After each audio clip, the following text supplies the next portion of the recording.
Hello everybody, we're in Panama City, Panama, and we're going to talk about the Insider Panama in this video. It's highlights of Insider Panama.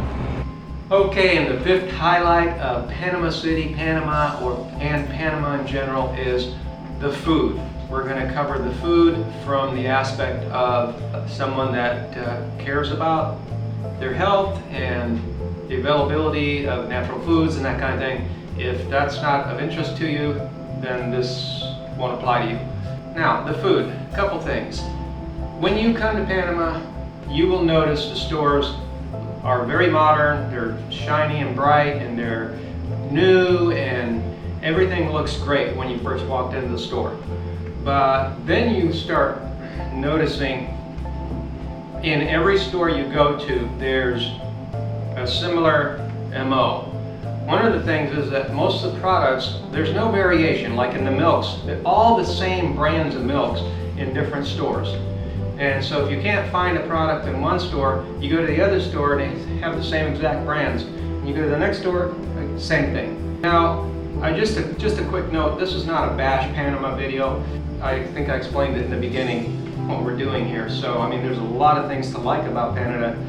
Anytime you're in the tropics or subtropics, the weather's always amazing, and other things. The water's clean here, which is not the case in Ecuador and a lot of other places. You know, the internet works, things like that. But back to the food, I think it's important, especially for health nuts like us and naturalists and that kind of thing, to know that, for example, the milk is all homogenized. This comes from the food back in the 70s and 80s in the States, where they thought processing the food more. What happens is they figured out they could do stuff to the food to make it stay on the shelves longer. So first they pasteurized the milk, and then they figured out if they ultra pasteurized it, it could stay on the shelf even longer. And then if they homogenized it too, that it could stay on the shelves even longer, and people would think it was healthier. But lo and behold, they figured out that it's actually not healthier. There's a lot of milks, like in Ecuador, most of the milks, some milks are homogenized, but there's a lot of different brands of milk you can get that are just pasteurized. A lot of them are ultra pasteurized, you know, but you can find milks that are just pasteurized. So pasteurized or UHT. Anyway, not to get too complicated with it, the idea here is there's not really any variation in what's available. The whole shelves are full of milk, and they're all homogenized, and they're all the same brands. There was, out of 99 brands, one brand that was not homogenized, but it's delactosed. So it's delactosed or skim milk. You can't get any normal milk, and if you like to make yogurt or kefir with normal milk, you can't get it, and so you're out of luck. I did find in one store one brand of just normal milk, right? Not delactosed, not skim, not homogenized, and guess what? You would think it would be a local milk. No, it's from Denmark. It's imported, so it's $2.30 for a quart, which makes it $9 a gallon in Panama for just normal milk.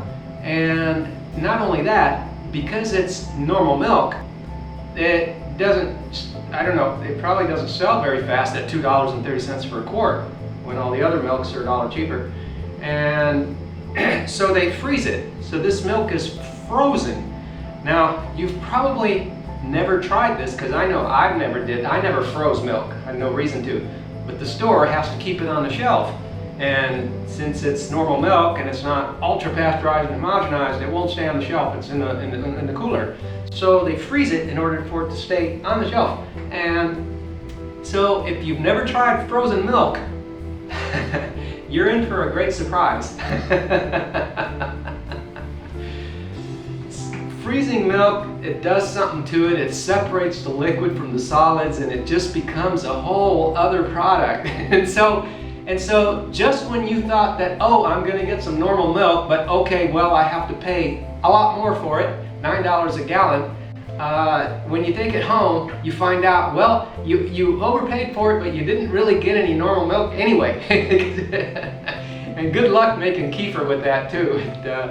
Anyway, it just separates the solids from the liquids, and when you open it, you've already got cheese. So that's the milk. There's no, they still use the old systems of pure, like pure honey, pure sugar, like white sugar, pure sugar. It's not pure from a natural standpoint. It's all in the words, right? But it's pure white processed sugar, isn't it?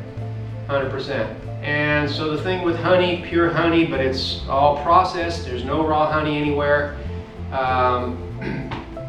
What else? The honey, the milk, the food in general. When you look at the food, they're at two extremes when it comes to the packaged foods. You have, on this end, you have an attempt at having a sort of a high-end natural product, right?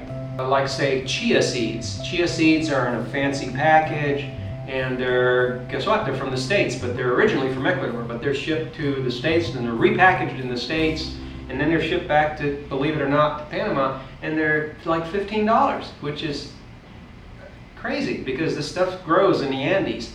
It grows around here, not too far from here.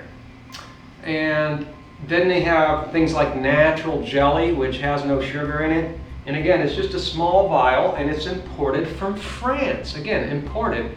And it's like $4 for a tiny vial. So if you're trying to get something natural, the prices are out of this world. They don't give you much, and it's imported, just like the milk. And then on the other side of the scale is the rest of the stuff. If it's not imported and ultra high priced, well, I shouldn't say not imported. The food on the other end of the scale appears to be, if you haven't been a frugalist in North America, our aspect of frugalism when it comes to food zeroes in on natural foods. You know, things like gardening, you know, fruits, vegetables, you know, organic meats, that kind of thing, organic grains grown locally without pesticide, that kind of thing. But when it comes to packaged foods, from a naturalist standpoint or a health nut standpoint, we don't use them. And however, we did go to bargain stores to occasionally get a particular item, like maybe almonds or nuts or whatever. But at the same time, you're able to know what's in these stores, in these bargain outlets in the US. And all of the food is to confirm, it's not food you really want from a health standpoint. It's all got sugar and a bunch of chemicals. It's all loaded with sugar and chemicals. And when you look at the food here that's at that other end of the scale, that's what it is. It appears to be food that didn't sell in the bargain outlets in the States and was shipped to Panama. That's the two extremes that you have here. So the health in general, Panama rates very low on health. Just from observation, I can tell you people are a lot slimmer in the Ecuadorian mountains. There's just way more health food stores. There's more awareness of health food. Here, the awareness of health food is very low, non-existent. There's hardly any health food stores at all here, and the ones that are here are GNC style stores, like in the mall with these little pill boxes and stuff. There's no herbs or natural, you know, there's just a lack of naturalness. If you're from the Pacific Northwest, and you know, there's a lot more consciousness in the north about health, but when you go to the south, you start noticing a lot more fried foods, a lot more buffets, people overeating, a lot more obesity, people overweight. That's the way Panama is. 9 out of 10 people we see on the streets are overweight. It's as bad as the U.S. It's as bad as the South in the U.S., where there's just a massive amounts of overweight and obesity and overeating and fried foods. Yeah, okay.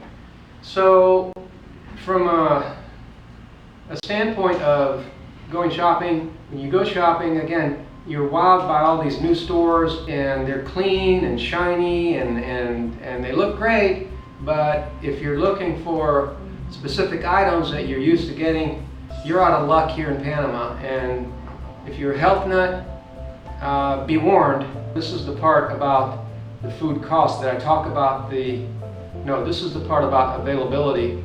And to talk about the other side of the food, I've touched on it a little bit as far as the cost, just to try to get a natural product like jelly without sugar in it. Just as an example, that's just one example. There are many. It's like the peanut butter.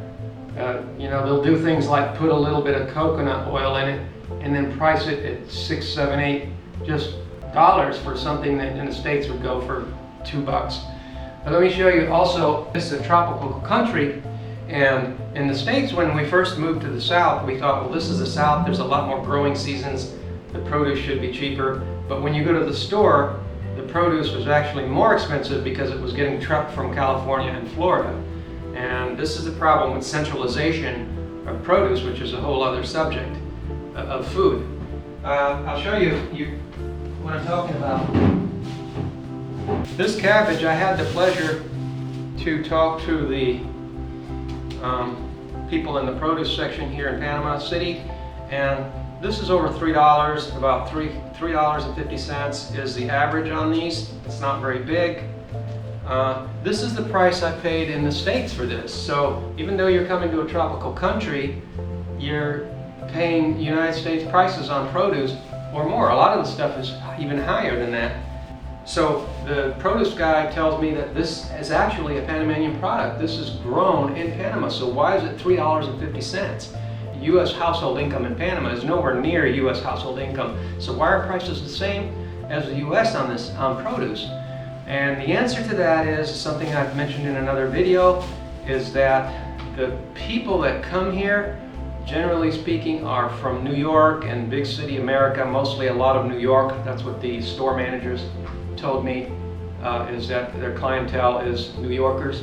And so New Yorkers, you know, that's like, there's going to be people that are used to paying these prices, and that's why they're able to get these prices. So you and I, from Middle America, we come here and we just came to a bedroom community of New York when it comes to the produce prices. You can't touch it, makes no sense. And I also don't see any seeds in the store for sale. It's almost like they don't want you to grow food. If anything, the supermarket store owners don't want you to grow food because they're making so much money. Somebody's making the money. It's probably not the farmer. That's just a wild guess, but it could be. But somebody in Panama is making a lot of money on this stuff. We haven't seen seeds for sale anywhere. You haven't seen, none of the stores sell seeds. The health food stores are non-existent. So that's the state of affairs here when it comes to food. A lot of canned food, expensive produce, no health food. So that was the fifth highlight. Thanks for bearing with me on this. A lot of people are going to want to know this stuff. I don't know, tropical countries, you have this idea that food's just growing everywhere. And when you walk in Panama City, there's mango trees, there's mangoes falling on the streets. They do have, did you talk about the things that are price controlled? The two things? They have a handful of items, or less than a handful of items, that are on price control to try to help the locals. Thank goodness, or they would starve. And that is some basics like chicken. Chicken's on price control. So you can get chicken, you know, fairly priced. I think we're paying around $4 for a medium chicken. And then potatoes are on price control, 60 cents a pound, which is higher than Ecuador. Onions are on price control, about US prices at around $80